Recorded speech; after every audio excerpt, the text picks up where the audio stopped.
Fala, carequetes e carequetos, sentiram saudade? E eu não tô nem falando de saudade de mim não, mas dele. Sim, o mestre do horror cósmico, o dono do queixo mais sensual e o proprietário do gato com o nome mais polêmico da história, Howard Phillips Lovecraft.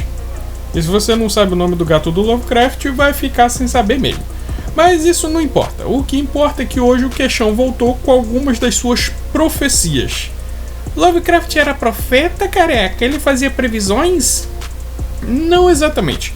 Só que existe uma série de coisas que ele escreveu nos seus contos e que, misteriosamente, essas coisas ou foram provadas como reais, ou tinham ligações com coisas ocultas e estranhas. E o careca vai falar delas agora. Então agora é hora de tu dar um like, se inscrever e clicar no sininho e de apagar a luz, porque depois da vinheta vai começar o horror. Vai!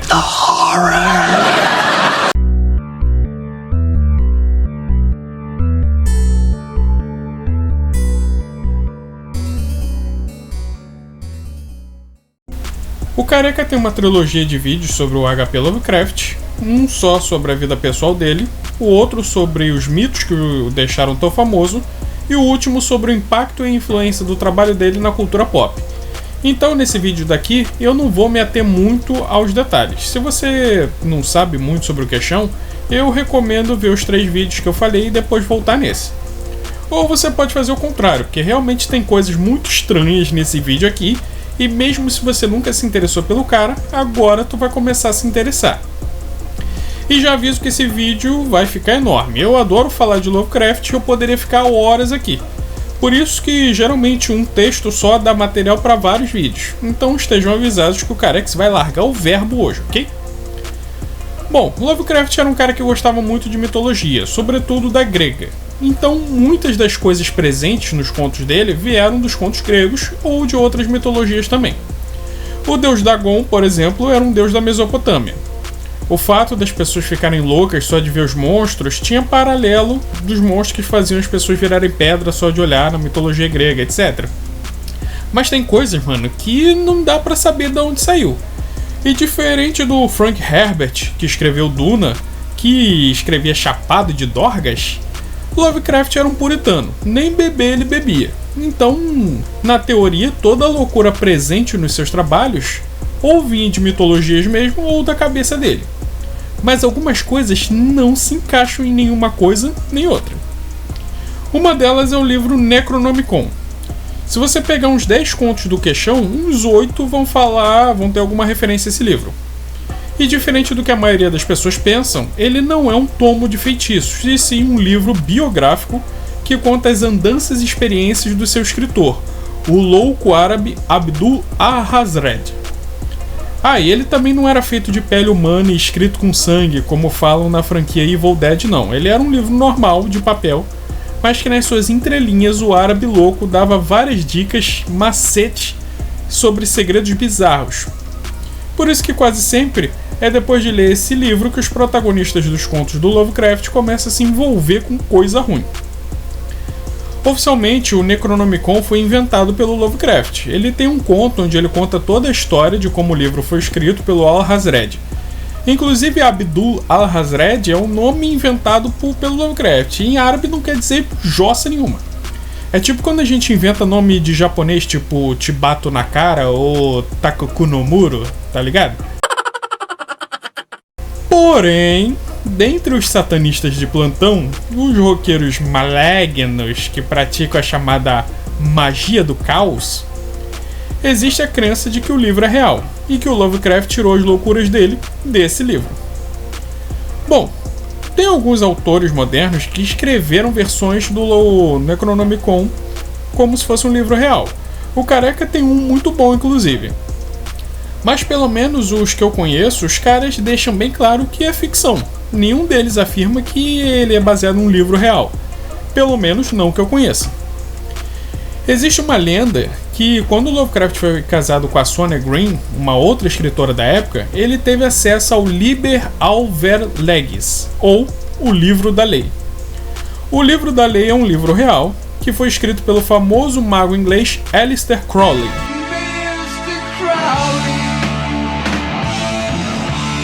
E costuma-se dizer que ele é uma das primeiras coisas que os satanistas ou os que querem aprender sobre magia leem. Eu pessoalmente nunca li e não pretendo. Eu me interesso por ocultismo sim, mas mais pro lado espiritual, sobre continentes perdidos, energia do corpo. Quando vai para magia negra e contato com entidades, aí já não é minha praia. E existem algumas histórias pesadas relacionadas com a telema, que é a doutrina, digamos assim, do Crowley. Uma das mais famosas envolve o escritor brasileiro Paulo Coelho. Paulo Coelho e o cantor Raul Seixas eram estudantes da telema. Rock do diabo, rock of the devil, para mostrar que o diabo não é tão feio como parece. Mas o Paulo conta que depois de uma viagem que ele teve durante o banho, onde ele sentiu que estava sendo puxado para um abismo dentro da banheira, ele largou essas paradas caóticas aí. Claro que eu participei de tudo isso, né, desse período negro na minha vida. E eu disse, chega, parei. Então esse é o passo. E por isso eu não posso falar para vocês se existe mesmo muita semelhança entre o Necronomicon e os mitos de Cthulhu e o livro da lei ou a telema. Mas é algo que daqui pra frente vai te dar um arrepio a mais quando você ouvir o Queixão falar do Necronomicon, né? Só essa possibilidade é uma coisa estranha. O que eu sei é que a telema fala sobre fazer o que você quiser, porque o que você quer é da lei. O que pra mim é uma filosofia bastante perigosa. E eu já vi alguns estudantes da telema falando que não é fazer o que quiser, tipo sair matando, mas sim cada pessoa tem um propósito no universo e que quando você segue a sua própria vontade, você está cumprindo esse propósito. Mas isso é o que um satanista falaria para mim se ele quisesse me convencer que ele não é um satanista, né?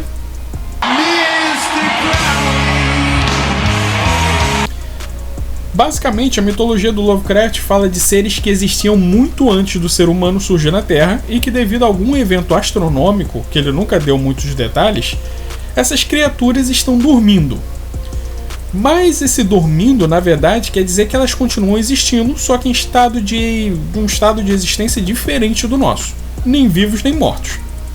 Alguns estão em ruínas de cidades ancestrais, como o Grande Cthulhu, outros em planos dimensionais diferentes do nosso. Mas é dito que quando os astros voltarem a se alinhar como eram no passado remoto, esses antigos vão voltar e arrasar com a humanidade.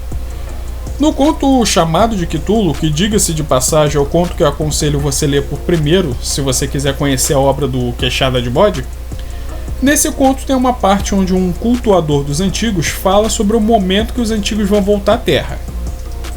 Ele diz que o momento seria fácil de reconhecer, pois a humanidade teria se tornado como os grandes antigos, livre, selvagem e além do bem e do mal, com as leis e os comportamentos morais deixados de lado, e todos os homens em júbilo, gritando, matando e festejando. Aí os antigos libertadores ensinariam a gente novas maneiras de gritar, matar e festejar e se divertir, e toda a terra arderia num holocausto de êxtase e liberdade. Então sim, dado ao pouco que eu conheço sobre a telema, eu acho bem possível que o Lovecraft tenha pegado inspiração no livro da lei sim. Outra coisa bem interessante sobre o ocultismo é que existe muita semelhança entre a criatura do Lovecraft chamada Azathoth, o deus cego e burro que representa o caos no centro do universo, e a entidade do gnosticismo chamada Yadal-Baoth, também chamada de Demiurgo. O Lovecraft nunca deu muitos detalhes sobre essa entidade, mas além dos dois terem nomes relativamente parecidos, ambos têm a alcunha de Deus cego e burro. Como eu tenho um vídeo onde eu abordo o gnosticismo mais detalhadamente, eu vou deixar ele aqui para tu ver depois. Uma outra coisa que sempre me arrepia quando eu penso é a previsão que o Lovecraft fez no conto O Sussurro das Trevas.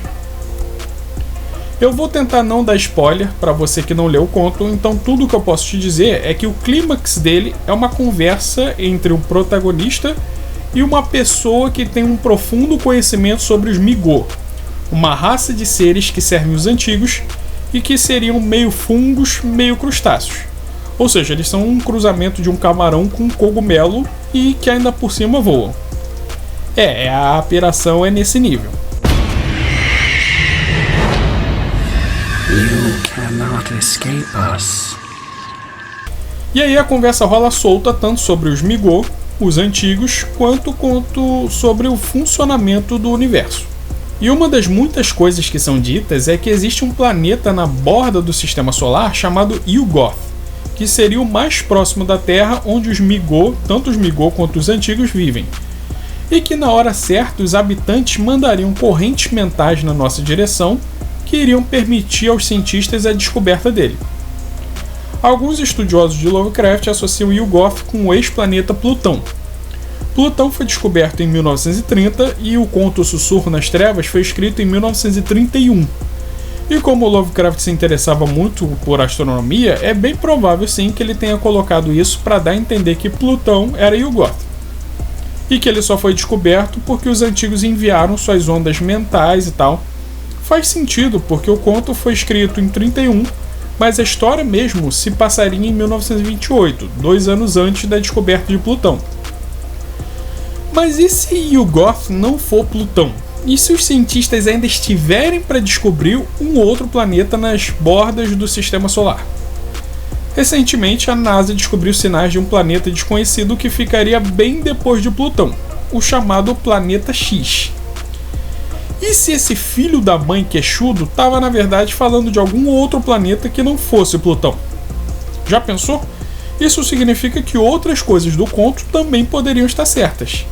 O que faz a gente pensar qual seria o segredo das nuvens de Magalhães, 2 galáxias gêmeas que estão relativamente próximas da nossa. Ah, careca, mas aí ele pode ter acertado o planeta na cagada. Qualquer planeta novo que descobrirem na borda do sistema solar, tu vai poder dizer que é o Yuggoth. Beleza, então vamos falar de algo mais concreto?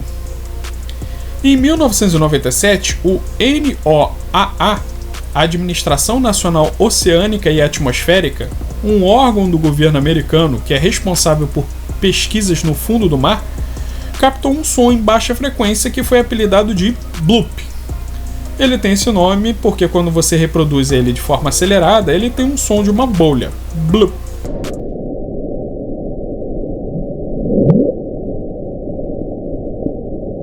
Normalmente, os oceanógrafos diriam que é o som de um animal marinho bem grande, como uma baleia, por exemplo. Mas além dele ser muito mais alto que uma baleia, ele foi gravado em uma profundidade onde, teoricamente, não existem animais grandes assim. Além disso, as coordenadas onde ele foi gravado são 50 graus latitude sul e 100 graus longitude oeste, o que dá perto da costa do Chile. E o que isso tem a ver com Lovecraft, careca? O que tem a ver é que no conto Chamado de Cthulhu é dito que o grande Cthulhu está dormindo na cidade submersa de Riley, ou seja lá como você gostar de pronunciar. Riley é uma cidade erguida pelas criaturas que vieram com o Cthulhu das estrelas, mas que afundou quando houve aquele desalinhamento cósmico que eu falei anteriormente.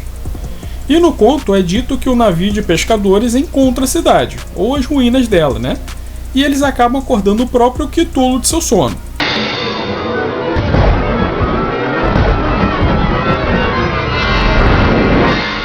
Que graças aos astros não estarem devidamente alinhados ainda, ele acaba voltando a dormir de novo. Mas no conto existe a exata localização da cidade. E adivinha só? A localização da cidade de Riley é colada com o local onde foi gravado o bloop. Só que o bloop foi gravado em 1997 e o Chamado de Cthulhu foi escrito em 1927. E aí, qual é a desculpa agora? Não é bizarro isso? E existem muitas outras questões menores, como o Lovecraft falar que Einstein estava errado e tem sim como algo se mover acima da velocidade da luz. Sobre dimensões superiores que você só pode acessar através de cálculos ou formas geométricas complexas, vida não baseada em carbono, várias coisas, etc. Coisas que a ciência e a física quântica, que estavam engatinhando na época que ele estava vivo, só estão conseguindo chegar perto de saber agora. Então, se a gente quiser saber com certeza se o queixão maluco acertava as coisas na cagada ou se ele realmente tinha algum conhecimento oculto, provavelmente nós vamos ter que esperar a ciência evoluir um pouquinho mais. E é isso, pessoal. O cara Cthulhu vai ficar por aqui. Se você curtiu esse vídeo e quer saber mais sobre Lovecraft, dá uma conferida na trilogia de vídeos que eu vou deixar aqui embaixo. E em breve eu devo fazer um outro vídeo falando dos meus contos preferidos do Queixão. Assim tu não vai ficar com tanta saudade nem dele, nem do Carecão. No mais, beijo nas crianças e tchau!